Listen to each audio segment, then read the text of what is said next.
Burnley versus Chelsea, and we saw a good game, a worse game, a fantastic game, and also a terrible game from Chelsea. What was that? I mean, we won. Obviously, Maresca wasn't even happy about the win because, something would have went back on, bad on that game. We would have won Burnley like 2-3-0 because of lost chances from Delap and Joe Pedro. What are those two players doing for us now? What are they doing for us? You get chances to cross the ball so that Enzo Fernandez can finish. You play on your own. There are so many chances that we miss because of your selfishness. The thing there is, two of you guys, your decision making are so terrible that watching the two of you play is just like a nightmare in our attacking. I'm saying that the player we replace the two of you with, which is Nicolas Jackson, is doing two jobs. He's coming back to mark and defend for us. He's also scoring goals. This guy scored 14 goals last season. Now we are seeing the importance. Maybe this season now he would have scored like 20-something goals. It gets better season by season. So what is wrong with Delap and Joe Pedro? What I'm seeing here is that these guys are newly signed. And again, they are finding a way to fit into Maresca's own type of team. And they are seeing that they need to a show end product. If they can start, they can continue to start, and they are pressure to score goal. You see Delap, there are chances that you're supposed to score, supposed to cross the ball, and he played it on his own, and that was a terrible decision. Any decision that you take in a football pitch that doesn't end at the back of the net is a bad decision. You understand? It's a terrible decision, especially when that decision shows that that the ball that you played was skyrocketed. That is a very terrible decision. Now let's change our focus to Santos and Pedro Neto. What a fantastic ball yesterday. To fill in the boots of Mose Caicedo at that midfield for Santos, it was a big task. But this guy, he gallant. He shows that he can do it. He just,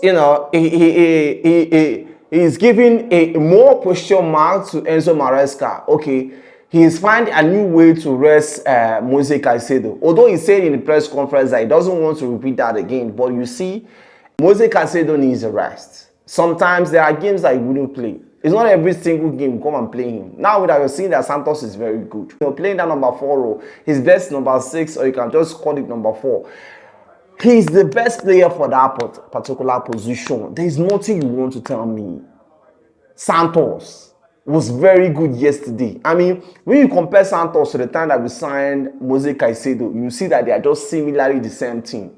And if Santos continue improving his game, improving his shooting and passing. In fact, his passing range was very good. This guy's creativity is on another level. This is something that we didn't even see from him. We were just seeing that this guy is just tackling, helping defensively, collecting the ball. But what about his attacking? I'm seeing the attacking powers ahead of, in fact, he was very good. I know that Mose Caicedo is a very good player when it comes to that. But if Santos continues to play, I think his passing will surpass Mose Caicedo's own. I'm just saying. I know that Mose Caicedo is better than any particular number 4 in this world. But in terms of that passing and the whole thing, I think Santos might be very good. He might be very, very good. So every player on Chelsea's position, they need to step up. Otherwise, there are those guys at the bench. They want to claim that sport. They want to start playing. They are angry at where they are. So anytime they are given the opportunity, they will step up. Okay, let us look at Pedro Neto. By this time last season, there was the time if you say Pedro Neto, I would just say, okay, normally, if Kopama no play, we're not supposed to win. I don't know if you understand. But this season, Pedro Neto is stepping up. Pedro Neto is showing the reason why we signed him from Wolves. And the amount it cost, £70 million. This guy actually is taking the game by the neck. He's showing up every day consistently and is winning games for us. He's taking that team by his hand. He scored against Wolves. He's also scored against Burnley. And that goal was crucial. It takes a quality player to score that kind of goal. And by the way, what a pass from Jeremy Gittins. That was amazing. That kind of pass, almost. The only player that I know that can play that kind of pass is Fabregas. But Jeremy Gittins made it look so easy. What a goal. What a goal. So addressing Chelsea and what the kind of game that they showed yesterday, and there was a time that we started panicking, especially defensively. And but the shit that came in actually, improved a little bit of defending, but there was an error from him. He was trying to knock the ball, and that ball just slipped over his head. What are you doing, by the shit? You're supposed to be a very good defender for us. You came back from injury, you were better. Then you went back again, you came back, and you were worse than you went before. What is wrong with you, Badishil? You're supposed to step up and guide that defense. Because apparently you are the oldest person there with Chaloba and that particular defense. In terms of 5 and 6, I know that James is the oldest player in Chelsea. I understand. But Badishil, you need to step up. You can do better than this. So going forward, I think we will have everything mapped out. Enzo Fernandez games, they are improving every single day, and they are going by numbers. This guy knows that obviously he wants to go to World Cup 2026, and he needs to be there. There are so many players that are stepping up for Argentina. But Enzo Fernandez, he wants to cement his place. He doesn't need any stories. And we continue to play this guy every single game. And the worst case scenario is that we're not appreciating what this guy is giving for Chelsea team, Enzo Fernandez. Starting the season, his passes were terrible. He wasn't really there. I don't know, maybe, when I look, before this international break, I looked into his reports about his injury. He said that he had an injury. And that might be the reason why this guy is underperforming early in the season. And in this international break, he refused to show up for the national team because he wants to recover his knee. So apparently now this guy is okay for now. At the end of the season, we just go and do surgery on that leg, that particular leg that he has knee injury on. But now this guy again improved a lot. All the creative pass, not only against Wolves.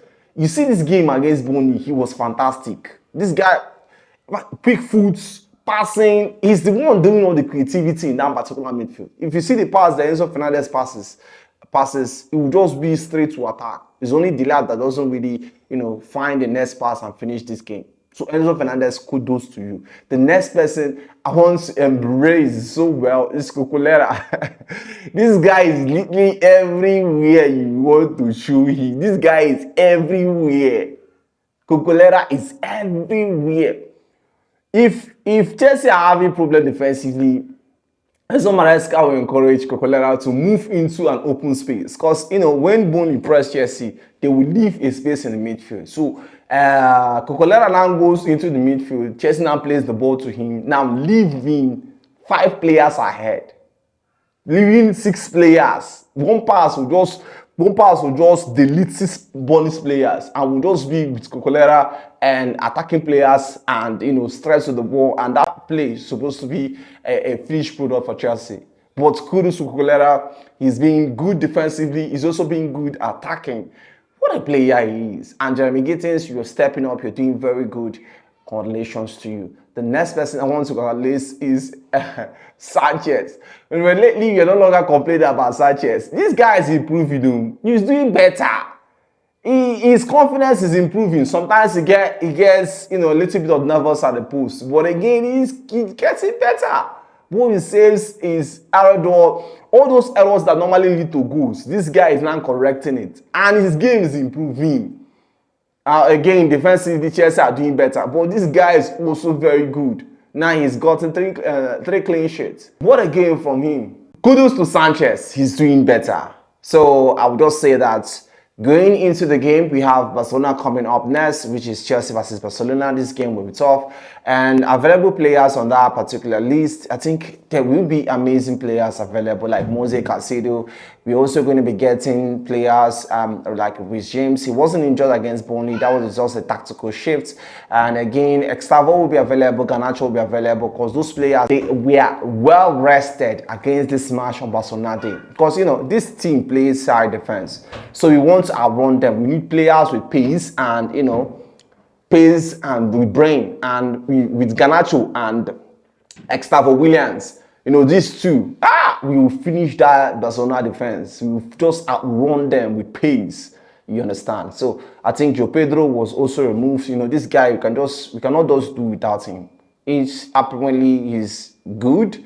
And I don't know, the lap, I don't even know whether it's going to start. So I think everything is sorted out. We just play with Gusto, with James, Mose Caicedo, Enzo Fernandez. We play with Extavo William, Garnacho, and Joe Pedro up front. As defensively, I think Fofana is going to be coming back, and with Chaloba, obviously, you know that he's our best defender there, ahead of Badashil and Dawson. Then Cocolera starts, then finishing up with, Gusto, also Adaba, and Sanchez. Everything is done.